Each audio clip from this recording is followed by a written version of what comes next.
All right, guys, we got a cool one today. We're gonna be doing a copper Damascus ball bearing XL with wasp handle, and I'm excited. So right now, I'm just getting a canoe canister built up. It's gonna be the easiest way for me to contain the copper and ball bearings while still being able to forge it by hand. I don't have a press or a power hammer, so it's all hand hammer to get this thing forged out.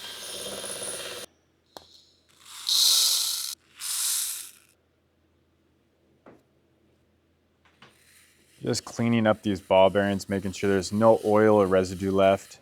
I'm gonna paint the inside of these canisters so that later on, you'll see that the canisters just peel right off from the core. So that's that copper powder. Those are the ball bearings. Then I'm gonna put more copper powder. Make sure it's nice and even coated. We'll put our 80 CRV2 core inside of these canisters. And then we'll do another layer of copper and ball bearings on the top so that both sides have the copper and ball bearings on either side of the core.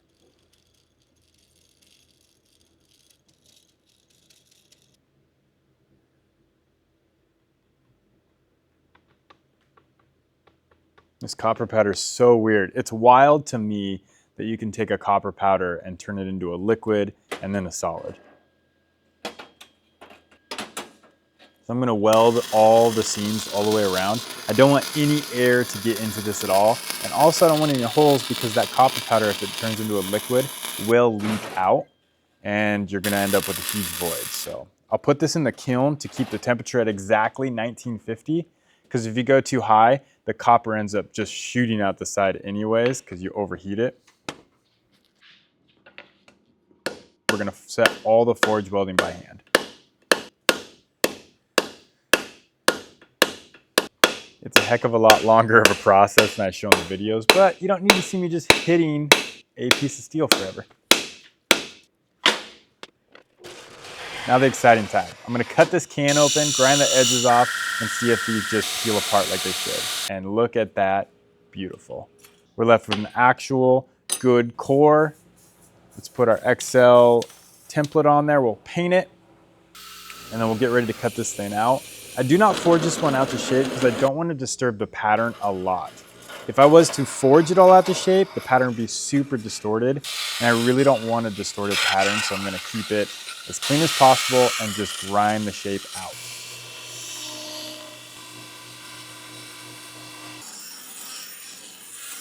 This is one of those knives where I was super nervous to try. I've only done one other canister with the copper and ball bearings, and it turned out fine, but doing it by hand, it's always risky. You never know if you're gonna get the forge welds all the way set evenly across, and so I was still pretty nervous even moving through this part. It was very strong and it seemed like it was a solid piece, but there's always a chance that something goes wrong. I'm just cleaning up the edges before I start the heat treating process. So what you're not gonna see is me do the thermocycles. I do 3 thermocycles on that. Now I'm filling up a fishbowl full of oil. I promise you that is not acetone. That is oil so I can quench the blade just like that. That is going from 1500 degrees, dropping down to like 100. There it is. All quenched. It is tempered. It is ready to be ground. I'm gonna flatten this thing out, grind the bevels in, make it look pretty. Oh guys, I'm excited. Now it's cleanup time. Time to get this thing looking really nice. I'm gonna get a center mark on here, and that's gonna allow me to see a line that I can grind to, so I know exactly where the center is and I'm not grinding over on one part and I have to change the dimensions of the blade. This gives me a very easy line to follow. After I get those bevels cleaned up initially, we're gonna jump over to this belt, and it is fantastic. It's a Scotch-Brite belt, and then you put a 120 over that, and that gives it a soft backing. And what that allows is those grind marks are so clean and so much softer that when hand sanding, it hand sands way faster than if I just used a hard back on like the platen itself. So you can see that Scotch-Brite just gives a little bit of give, and it is awesome.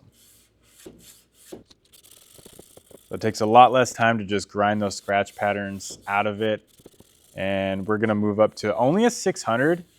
I'll just take it up to a 600 grit finish right before I etch. So this is an acid solution. It's gonna bring out the copper, the ball bearings, everything, and I'm going to a baking soda mixture, and that neutralizes the acid. If you did not neutralize it, it would just rust the blade really, really badly because it wouldn't stop etching. Let's pick out some handle material. Ooh, that's the one. What we have here is a wasp nest. So I'm gonna get this prepped. Now's the fun part. I gotta glue this hive down because when I put the resin in here, I don't want it to start floating because that would be a bummer. It would just float to the top. We'll get our 2-part resin mixed up.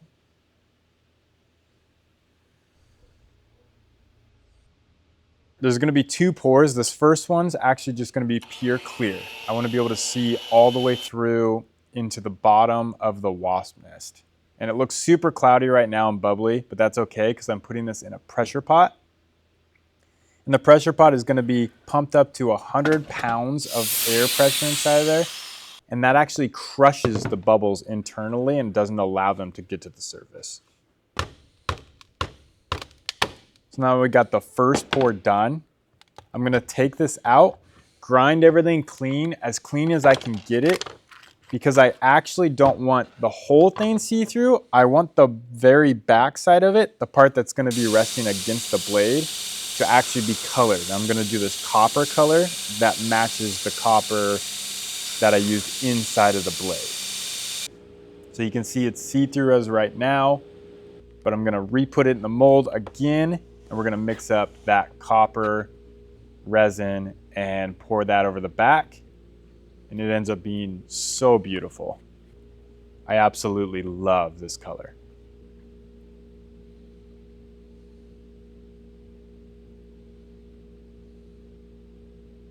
Back into the pressure pot it goes to ensure there's no bubbles. You get a really nice clean pour.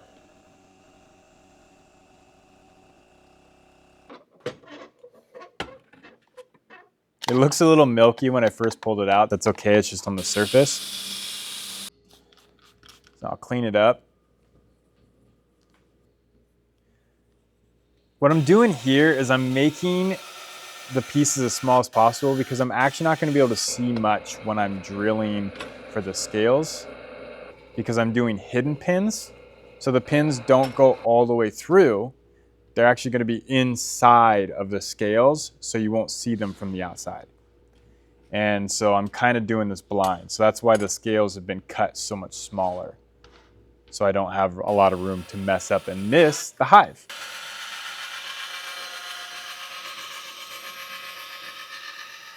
I just got to grind it really close.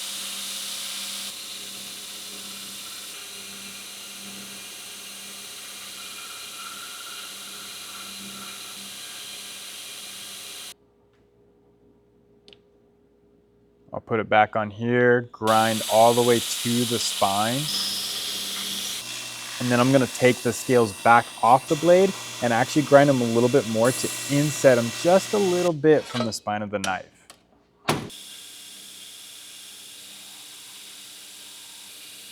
Just grind the actual shape into it here so it's nice and comfortable when you hold it.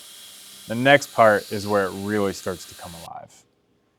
I'm gonna start hand sanding these scales and they're gonna be gorgeous.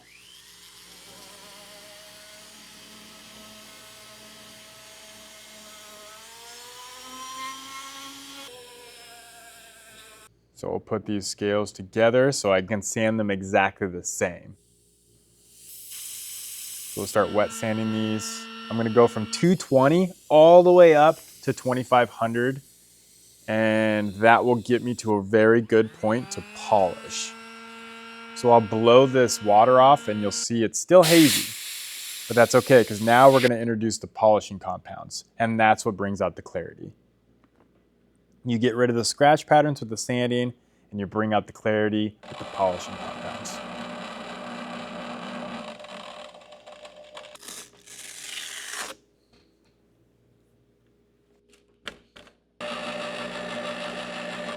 Almost ready to glue this thing up and finish it, but we have got to get a sheath on it. So on this Kydex sheath, I'm doing something a little different. I'm actually gonna do a velvet lined Kydex sheath. And the velvet will be a layer, a soft layer that will keep the Kydex from scratching the finish on this Damascus blade. So it's a fairly new thing I've been doing, but I really, really like how it turns out.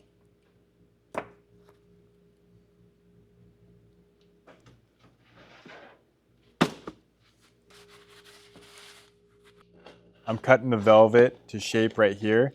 I'm gonna peel this off and then I'm gonna use Super 77 spray glue. We'll spray that backside. Then we'll put our Kydex in our press at 400 degrees for 57 seconds.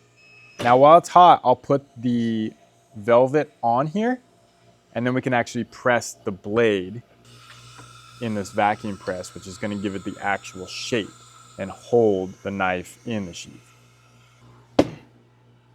I love these vacuum presses because it allows me to roll and really make sure the details are in exactly how I want them. I'll just cool off the Kydex, pull it on out, and then get started on drilling my holes and getting the rivets installed in this sheath. This little jig I made is so great. It allows me to keep the spacing on the holes perfect so that I can use any of the Kydex clips or anything like that. They all fit on these spacings, so it's really nice. It makes it easy to do. And these are the rivets that are actually going to hold the two halves together.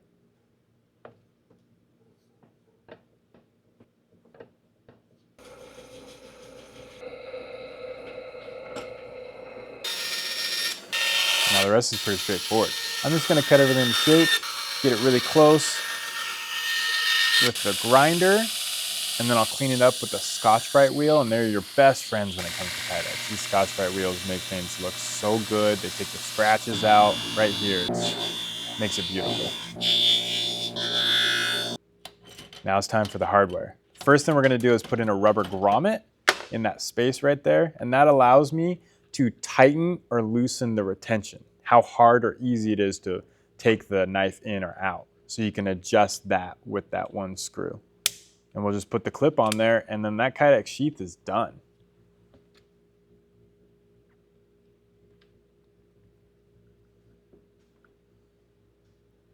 Now for the finishing touch, gluing the handles together. So I'm putting a wax all over the entire blade with the handles on, and now I'm gonna pull the handles off, and when I pull them off, you'll see I have a clean layer where the glue is gonna go. So the reason I do that is so when I glue this up, I can let that glue get all over the blade. As messy as possible does not matter because it will not stick to anything but the inside. So when it's all over the blade, it'll just peel right off like nothing after it's cured. And that's why I do the wax.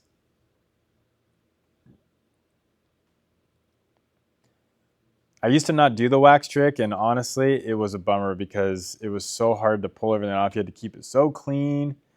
And so you'll see how easy this glue just comes right off.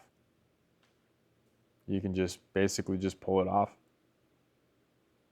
And I'll just wipe it clean, and then my knife is almost done. The last thing I gotta do is sharpen it.